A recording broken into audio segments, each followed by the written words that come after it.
My boss fired me, so I told his wife about his private meetings with his secretary.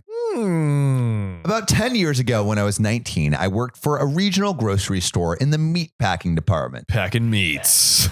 You know where our minds are at. Yeah, immediately. Pay was bad, and I had a second shift. I came in at 3 and left at 11. It wasn't a terrible job, all things considered. I had the meat room to myself.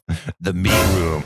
I had the meat room all to myself so I could listen to music and really just not be annoyed by other employees. My duties when I showed up was to package more ground beef and other beef-based products and put them on the shelf. After 5, I also had to juggle working behind the deli counter. Well, shortly after getting hired, the boss of the meat department, the meat daddy, The big meat man, showed back up from vacation, and I was the new guy. Everything was fine in the beginning, but I found when I would clock in, the lady behind the counter, we'll call her V, wouldn't be there, and there would be a line. So I would clock in, spend the first 30 minutes of my shift doing her job. No problem. I actually liked that position. And then, well, after the line was done, I would almost always see Mr. Bossman staring me down, angry I'm not doing my job.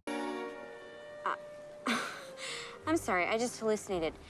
What? He would give me a rant about doing my duties unless customers needed my help. And they almost always did, but he wouldn't listen. I come to find out the reason V isn't behind the counter is because her and Mr. Bossman are having meetings in that meatpacking office with the door closed. Packing some meat back there. Oh, yeah. He's That's for packing sure. some meats. Not my husband or wife, not my problem. We continue this dance of me covering her station and getting in trouble for it for a few weeks until an ice storm hits. I tell my boss I can't move my car out and I'm waiting on a ride, so I might be a little late. He proceeded to fire me on the spot because this is the last straw. What? Yeah, by the way, I hadn't had any write-ups. I agree that it's fine because I hate this job anyway. Fast forward 2 years. I'm 21 and I'm celebrating with my friends at basically the only local bar in this terrible, tiny crap hole town.